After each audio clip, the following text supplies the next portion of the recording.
Hi friends, welcome to English Study Point. Friends, today in this lecture I am going to discuss with you another literary movement that is realism. So friends, realism इस literary movement की शुरुआत जो है mid 19th century के time पर हुई थी, यानी 1850 ऑनवर्ड्स एंड और उस टाइम पर जो है विक्टोरियन एज की जो है चल रहा था, यानी विक्टोरियन एज के टाइम पर जो है इस लिटरेरी मूवमेंट यानी रियलिज़म की शुरुआत हुई थी। एंड फ्रेंड्स, इस लेक्चर पर डिस्कशन करने से पहले जो है मैं बताना चाहूँगी कि इंग्लिश लिटरेचर में जो है रियलिज़म 6 टाइप्स के होते हैं। एंड सबसे पहला होता है kitchen sink realism. So friends, इस पर मैं ऑलरेडी लेक्चर बना चुकी हूँ, जो कि आप मेरे चैनल की प्लेलिस्ट में जाकर देख सकते हैं। एंड ऐसे टेक्स्ट में, यानी जो किचन सिंक रियलिज़म, इस टाइप के जो टेक्स्ट होते हैं उनमें जो है लाइफ को दिखाया जाता है, वर्किंग क्लास लोगों की लाइफ, डोमेस्टिक लाइफ को दिखाया जाता है कि वो किस तरीके से अपनी लाइफ के खाली टाइम को स्पेंड किया करते हैं। वो कुछ इस तरीके से करते हैं, यानी कि पब्स और साथ ही साथ बार्स में जाकर जो है अपनी लाइफ के खाली टाइम को जो है स्पेंड किया करते हैं। और साथ ही साथ ट्रिबुलेशंस, यानी वर्किंग क्लास लोग जो है अपनी वाइफ्स के साथ किस तरीके से लड़ाई झगड़े करते हैं, उनकी लड़ाई झगड़ों के क्या क्या कॉज रहते हैं, सो उसके बारे में भी जो है ऐसे टेक्स्ट में डिस्कस किया जाता है। So it depicts the lives of young working class British people who spend their free time drinking in pubs and bars. It also talks about the domestic life of working class people, their tribulations with their wives, कि यानी उनकी जो लड़ाई झगड़े होते हैं अपनी wife से, उनके बारे में भी जो है इस टाइप के टेक्स्ट में बताया जाता है। As well, text of this type revolve mainly around sink of kitchen, यानी ऐसे जो टेक्स्ट होते हैं, इस टाइप के टेक्स्ट जो होते हैं वो मेनली रिवॉल्व करते हैं किचन के सिंक के around. Please remember this. And बहुत अच्छा एग्जाम्पल है रूम एट द टॉप, ये अच्छा एग्जाम्पल है। एंड ये जो टेक्स्ट है इसके ऑथर हैं जॉन ब्रेन। सो इन्होंने जो है 1957 में रूम एट द टॉप को लिखकर पब्लिश किया था। देन अब बात करते हैं मैजिक रियलिज्म की। These type of works portrays the world truthfully, कि यानी कि मैजिक रियलिज्म में इस टाइप के टेक्स्ट में जो है वर्ल्ड को ट्रू रिप्रेजेंटेशन के साथ जो है दिखाया जाता है, यानी वर्ल्ड को एज इट इज़ वे में दिखाया जाता है, बट सेम टाइम पर जो है कुछ मैजिकल एलिमेंट्स भी जो है उस ट्रूथफुल रिप्रेजेंटेशन के साथ ऐड कर दिए जाते हैं।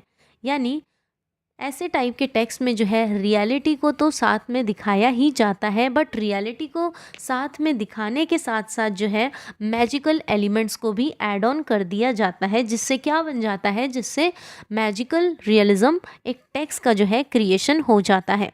So these type of works portrays the world truthfully, but at the same time it adds some magical elements that are not found in our real life, कि ऐसे मैजिकल एलिमेंट्स को जो है ऐड करने के बाद जो है ये सब दिखाया जाता है कि हम जो है इन टेक्स्ट के थ्रू मैजिकल एलिमेंट्स को देख सकते हैं, एंड ऐसे मैजिकल एलिमेंट्स जिन्हें जो है रियल लाइफ में एक्सपीरियंस नहीं किया जा सकता। सो ऐसे टेक्स्ट में जो है मिक्सचर होता है, या फिर आप कह सकते हो फ्यूजन होता है फैंटेसी के साथ साथ रियलिज्म का। और बहुत अच्छा एग्जाम्पल है गैब्रिया गार्सिया मार्कीज़ का वर्क है, उस वर्क का नाम है 100 ईयर्स ऑफ सॉलिट्यूड। सो ये बहुत अच्छा एग्जाम्पल है मैजिक रियलिज्म का, जो कि 1967 में पब्लिश हुआ था। देन अब बात करते हैं सोशल रियलिज्म के बारे में।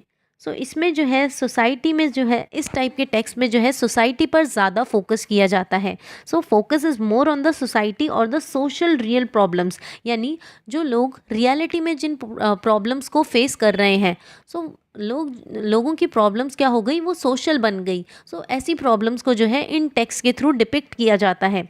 और the social real problems of people, जैसे एग्जांपल है Les Miserables by Victor Hugo, जो कि विक्टर ह्यूगो द्वारा पब्लिश किया गया था 1862 में। एंड इस वर्क में जो है लेस मिजरेबल में बताया गया है कि फ्रांस में जो है किस टाइप की क्लास और पॉलिटिक्स जो है उस टाइम पर एग्जिस्ट किया करती थी। सो इस वर्क में जो है इस चीज़ के बारे में बात की गई है। देन अब बात करते हैं सोशलिस्ट रियलिज्म। सो इस रियलिज्म को, यानी इस टाइप के रियलिज्म को जो है फ्रेंड्स प्लीज़ रिमेंबर दिस, कि सोशल रियलिज्म और सोशलिस्ट रियलिज्म अलग है।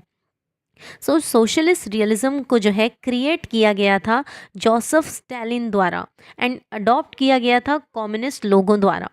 एंड सोशलिस्ट रियलिज्म को मानने वाले लोगों का ऐसा कहना है, ये इस चीज़ को ग्लोरीफाई करते हैं कि वर्किंग क्लास जो लोग हैं वो कितनी मेहनत करते हैं, कितनी स्ट्रगल्स करते हैं, उनकी लाइफ में कितनी हार्डशिप्स है, how they fight against the royal और रिच पीपल, एंड वो किस तरीके से इस सोसाइटी में रहकर रिच, जहाँ पे रिच और पुअर में डिस्क्रिमिनेशन होता है, एंड साथ ही साथ किस तरीके से वो टॉर्चर और ब्रुटैलिटी को सह कर भी जो है किस तरीके से वो फाइट करते हैं रिच और रॉयल लोगों के अगेंस्ट जाकर और अपनी राइट्स के लिए लड़ते हैं।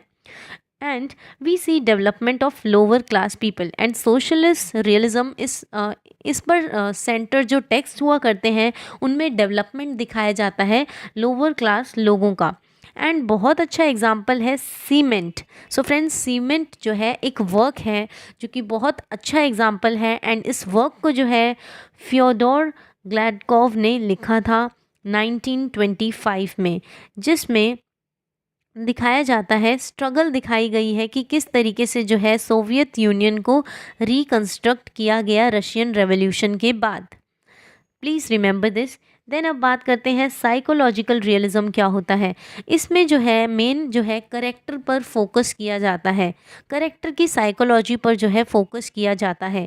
Here the characters are more important, कि इस टाइप के जो टेक्स्ट होते हैं जो कि साइकोलॉजिकल रियलिज्म पर बेस्ड होते हैं, सो ऐसे टेक्स्ट पर जो है करेक्टर्स पर ज़्यादा फोकस किया जाता है और स्टोरी पर जो है इतना ज़्यादा फोकस नहीं किया जाता।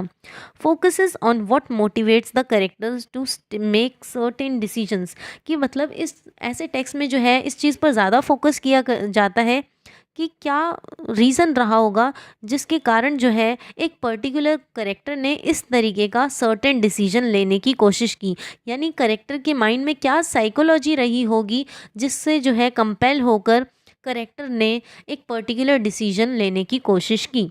And focuses on what motivates the character to make certain decisions and why, and उन्होंने जो है इस तरीके का एक्शन डिसीजन जो है क्यों लिया। They use character to express commentary, कि ऐसे यानी जो ऑथर्स साइकोलॉजिकल रियलिज्म पर टेक्स्ट क्रिएट करते हैं तो वो जो है करेक्टर्स को यूज़ करते हैं ताकि वो जो है कमेंट्री दे पाए पॉलिटिकल और सोशल इश्यूज़ पर और उन करेक्टर्स के थ्रू। देन फॉर एग्जाम्पल जैसे फ्योदोर डॉस्टोवस्की का वर्क है क्राइम एंड पनिशमेंट, जो कि उनके द्वारा पब्लिश किया गया था 1866 में। इस वर्क में जो है बताया गया है कि एक इंसान जो है वो एक आदमी को मारना चाहता था। देन इस वर्क में जो कि फ्योदोर दोस्तोवस्की का है क्राइम एंड पनिशमेंट, जो कि पब्लिश किया गया था उनके द्वारा 1866 में, इस वर्क में जो है ये बताया गया है कि एक इंडिविजुअल जो है वो दूसरे इंडिविजुअल को मारने की कोशिश करता है ताकि वो जो है पॉवर्टी से अपने आप को जो है बचा सके, यानी पॉवर्टी से वो रिड ऑफ हो जाए। एंड उसको मारने के बाद जो है एक इंडिविजुअल ऐसा सोचता है कि उसने जो है क्यों मारा, and take his money to get out of poverty, यानी वो जो एक इंडिविजुअल था वो किसी दूसरे इंडिविजुअल को मारना चाहता था एंड उसके जो है पैसे भी ले लिए ताकि वो जो है पॉवर्टी से बच सके। और उसको मारने के बाद जो है उसे इतना गिल्ट हुआ कि उसने जो है ऐसा क्यों किया, but feels immense guilt after doing this. Then अब बात आती है नेचुरलिज्म की।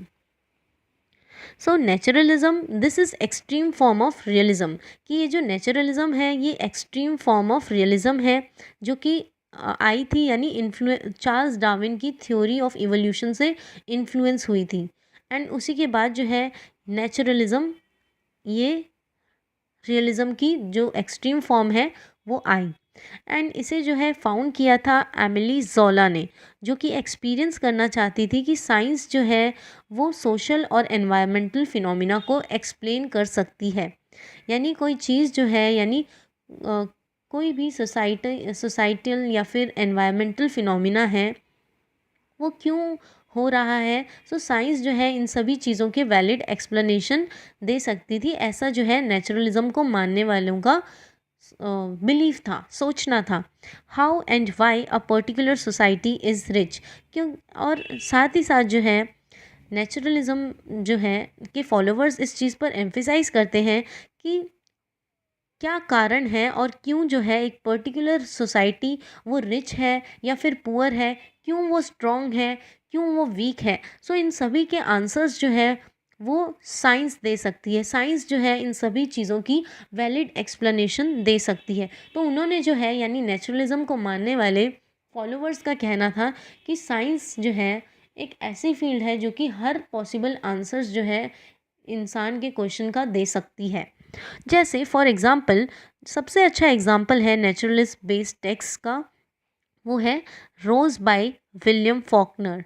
सो रोज़ जो है एक वर्क है जो कि विलियम फॉल्कनर द्वारा लिखा गया है 1930 में। ये एक तरीके की शॉर्ट स्टोरी है जो कि बताती है रेक्ल्यूस, जो एक इंडिविजुअल था जो कि रेक्ल्यूस था एंड उसकी मेंटल इलनेस के बारे में बताती है। एंड इस चीज़ पर भी एम्फेसाइज करती है कि उसकी जो मेंटल इलनेस का कारण था वो जो है, उसकी मेंटल इलनेस का कारण जो था वो इसलिए था क्योंकि उसके फेट में जो है पहले से ही लिखा था कि इसको जो है किसी न किसी तरीके की मेंटल इलनेस होगी। So short story which talks about a recluse with a mental illness whose fate is already determined.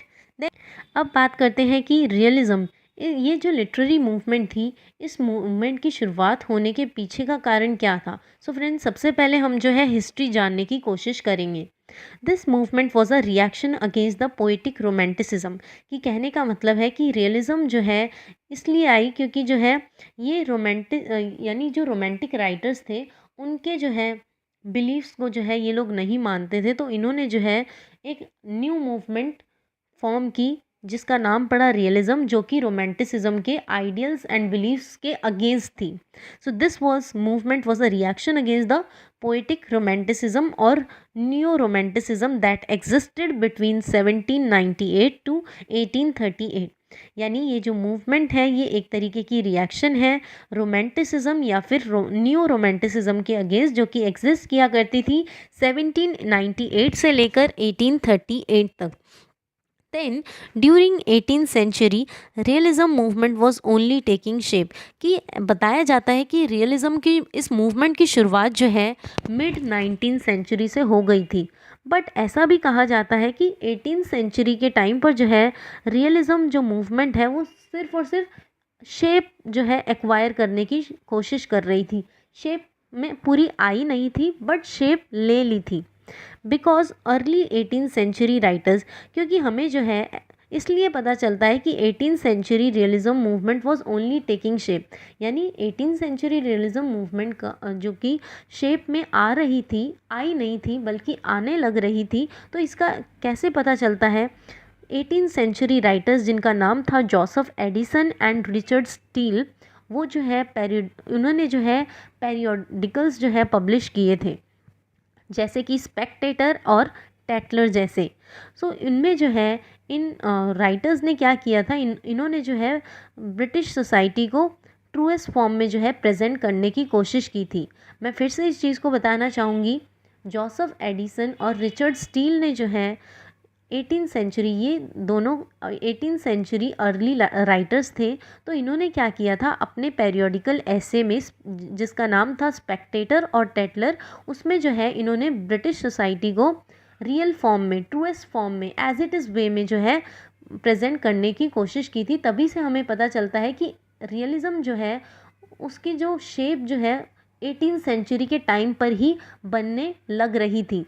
But जो ये मूवमेंट है ये मिड 19th सेंचुरी के टाइम पर जो है इसने जो है ट्रू शेप ली, ट्रू शेप एक्वायर करने की कोशिश की धीरे धीरे। Realism was started in 19th century. So मैंने अभी बताया कि रियलिज्म की शुरुआत जो है मेनली 19th सेंचुरी में हुई थी, but it in actual sense existed times before 19th century.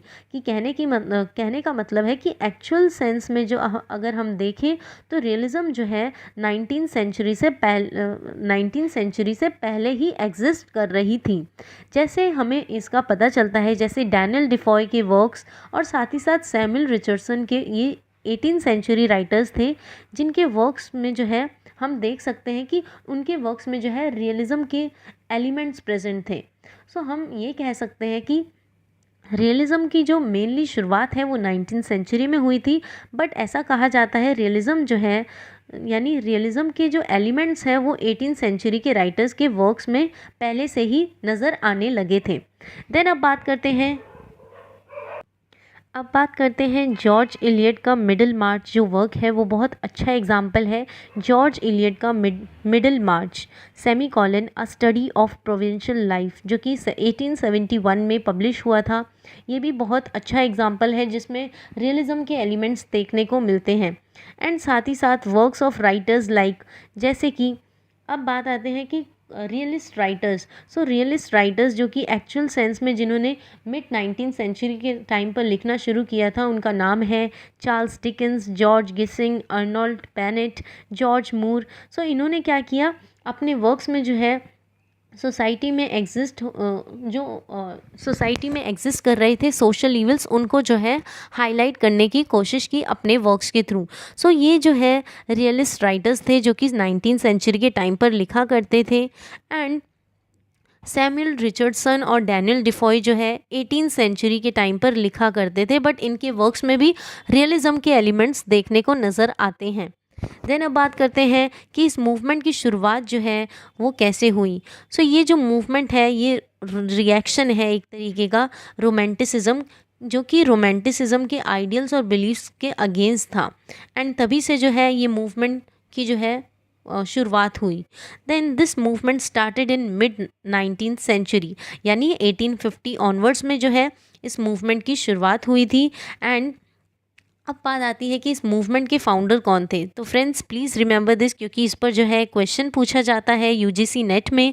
सो उनका नाम था ऑनर दे बेल्जैक। ये एक तरीके के फ्रेंच राइटर थे एंड रियलिज्म के फाउंडर थे। ही रोट, इन्होंने जो है ऑनर दे बेल्जैक ने ह्यूमन कॉमेडी, एक वर्क है जिस वर्क का नाम है ह्यूमन कॉमेडी, सो इसको लिखा था। एंड ये ह्यूमन कॉमेडी जो है एक तरीके की सीरीज़ है नॉवेल्स और शॉर्ट स्टोरीज़ की, जिसमें इन्होंने जो है फ्रेंच लाइफ और फ्रेंच सोसाइटी को जो है एज इट इज़ वे में जो है पोर्ट्रे करने की कोशिश की थी। फ्रेंच लाइफ और फ्रेंच सोसाइटी के हर एक एस्पेक्ट को, भले ही वो सोशल हो, इकोनॉमिक हो, पॉलिटिकल हो, कल्चरल हो, जोग्राफिक हो, सो हर एक एस्पेक्ट को जो है इन्होंने इस वर्क में, जिस वर्क का नाम है ह्यूमन कॉमेडी में जो है डिपिक्ट करने की कोशिश की थी एज इट इज़ वे में। सो ये बहुत अच्छा एग्जाम्पल है। एंड रियलिज्म के फाउंडर का नाम, please remember this, Honore de Balzac, please remember this. Then अब बात करते हैं डेफिनेशन रियलिज्म की। सो ये रियलिज्म क्या है? ये रियलिज्म जो है एक आर्ट की फील्ड में शुरू हुई थी। In art is an attempt to represent subject matter, कि इसके थ्रू, रियलिज्म के थ्रू जो है, यानी रियलिज्म को मानने वाले जो फॉलोवर्स थे वो जो है अपने सब्जेक्ट मैटर को जो है रिप्रेजेंट करना चाहते थे ट्रुथफुल सेंस में, बिना किसी आर्टिफिशियलिटी के। और ये जो है हर तरीके के आर्टिस्टिक कन्वेंशंस को अवॉइड करते थे। ये जो है अपने वर्क्स में सुपर नेचुरल एलिमेंट्स को नहीं इंक्लूड किया करते थे, जो कि रियल लाइफ में एग्जिस्ट नहीं करते हैं। ये सिर्फ और सिर्फ सोसाइटी को एज इट इज़ वे में जो है दिखाने की कोशिश करते थे अपने वर्क्स के थ्रू, यानी रियल लाइफ सोसाइटी की प्रॉब्लम्स को डिपिक्ट किया करते थे कि लोग जो है उनकी कॉमन प्रॉब्लम्स क्या क्या हैं, वो किस तरीके की प्रॉब्लम्स को फेस कर रहे हैं, उसको जो है डिपिक्ट किया जाता था रियलिस्ट वर्क्स में जो है देखा जाता था। So it talks about, so friends ये जो है कुछ करेक्टरिस्टिक्स है, talks about genuine job life, what are the real problems of a common man, की एक कॉमन मैन की क्या रियल प्रॉब्लम्स हो सकती है। एंड साथ ही साथ मंडेन एवरीडे एक्सपीरियंसेस, यानी बोरिंग लाइफ को दिखाया जाता था वर्किंग क्लास लोगों की as they actually happen in our real life. So mundane यानी बोरिंग चीज़ों को जो है, बोरिंग चीज़ों को दिखाया जाता था एंड लोगों के एक्सपीरियंसेस बताए जाते थे। And they deals with real problems of the real people. Then real people की रियल प्रॉब्लम्स को दिखाया जाता था एंड मेनली उन लोगों को दिखाया जाता था बेसिकली जो है लो मिडिल और वर्किंग क्लास से बिलोंग करते थे, उन लोगों की रियल प्रॉब्लम्स को दिखाया जाता था रियलिस्ट वर्क्स के through. They depict real people their problems. ऐसे वर्क्स में यानी रियलिस्टिक वर्क्स जो हुआ करते थे उनमें रियल लोगों को दिखाया जाता था, उनके रियल एक्सपीरियंसेस को जो है लोगों के साथ, रीडर्स के साथ शेयर किया जाता था, उनकी प्रॉब्लम्स को बताया जाता था, उनकी क्या होप्स थी, उनके ड्रीम्स क्या थे एंड उनको जो है क्या क्या एम्बिशंस जो है अपनी लाइफ में अचीव करने होते थे, उनकी स्ट्रगल से लेकर हर चीज़ बताई जाती थी ऐसे टेक्स्ट में। They tell story as truthfully as possible, यानी ये उस तरीके की स्टोरीज़ बताते हैं जो कि ट्रू लाइफ पर बेस्ड होती है एंड उन्हें एज इट इज़ बताया जाता था। Then they try to present things as they are, यानी ये जो है हूबहू उस तरीके से चीज़ें बताया करते थे जिस तरीके से प्रेजेंट रहती थी रियलिटी में। एंड इनके वर्क्स में जो है एग्जैजरेशन देखने को नहीं मिलती है एंड ना ही इनके वर्क्स जो हुआ करते थे यानी रियलिस्टिक जो टेक्स्ट हुआ करते थे उन वर्क्स में जो है इमेजिनेशन यानी इमेजिनरी चीज़ों को भी डिस्क्राइब करने की कोशिश नहीं की जाती थी। So they try to present things as they are without exaggeration, without much use of imagination, कि इनके वर्क्स में जो है इमेजिनेशन की प्रेजेंस भी नहीं हुआ करती थी। देन अब बात करते हैं 5 मेन करेक्टरिस्टिक्स के बारे में। सो प्लीज़ रिमेंबर दिस कि रियलिस्टिक करेक्टर्स एंड सेटिंग्स, यानी इनके जो करेक्टर्स होते हैं वो बिल्कुल रियल होते हैं एंड सेटिंग्स भी रियल होती है। Not depict life in the clouds on the mountains, की कहने का मतलब है कि इनके वर्क्स में जो है यहाँ पे not depict life presented in the clouds on the mountains का मतलब है कि इनके वर्क्स में जो है इमेजिनेशन पर बेस्ड भी चीज़ों को नहीं डिस्क्राइब किया जाता था ऐसे वर्क्स में, रियलिस्टिक वर्क्स में। Then detail description of everyday events, की यानी डिटेल में जो है डिस्क्राइब किया जाता था एवरीडे इवेंट्स के बारे में। देन ऐसे प्लॉट्स जो हुआ करते थे रियल प्लॉट्स होते थे एंड रियल लाइफ स्टोरीज होती थी। Then real dialects of the area, यहाँ पे real dialects of the area से कहने का मतलब मेरा ये है कि लोग जो है जिस तरीके से कॉमन लोग या फिर वर्किंग क्लास लोग जो है जिस तरीके की लैंग्वेज को यूज़ किया करते थे, सो उनके डायलेक्ट्स भी जो है मैटर करते थे ऐसे टेक्स्ट में। So language spoken by character that is also real, that is the language of common man, कि यानी कॉमन मैन और साथ ही साथ वर्किंग क्लास लोग जो है किस तरीके के डायलेक्ट्स को जो है एक पर्टिकुलर एरिया में रहकर बोला करते हैं, उनको भी जो है इम्पोर्टेंस दी जाती थे इस तरीके के टेक्स्ट में। Then they focus more on middle and lower class people, कि यानी कि इनके जो ऐसे टेक्स्ट हुआ करते थे इनका जो मेन फोकस रहता था वो मिडिल क्लास लोअर क्लास लोगों की प्रॉब्लम्स को शेयर करना होता था, कि वो किस तरीके से अपनी लाइफ को जो है जी रहे होते हैं उसको दिखाया जाता था एंड उनकी रियल प्रॉब्लम्स को शेयर किया जाता था, उनकी सफरिंग्स को बताया जाता था, उनके ट्रिबुलेशंस को बताया जाता था इस टाइप के टेक्स्ट में। देन अब कुछ अदर करेक्टरिस्टिक्स के बारे में बात करते हैं। So there is use of everyday words, की यानी कि जो स्टाइल होती थी ऐसे वर्क्स में, सो वो जो है मेनली जो हम एवरीडे कन्वर्सेशन में जिस तरीके के वर्ड्स बोला करते हैं, सो वैसे ही वर्ड्स जो है ऐसे टेक्स्ट में हुआ करते थे। Use of typical authentic settings, यानी जो ऑथेंटिक सेटिंग्स का मतलब ये है कि रियल सेटिंग्स पर बेस्ड जो है टेक्स्ट हुआ करते थे।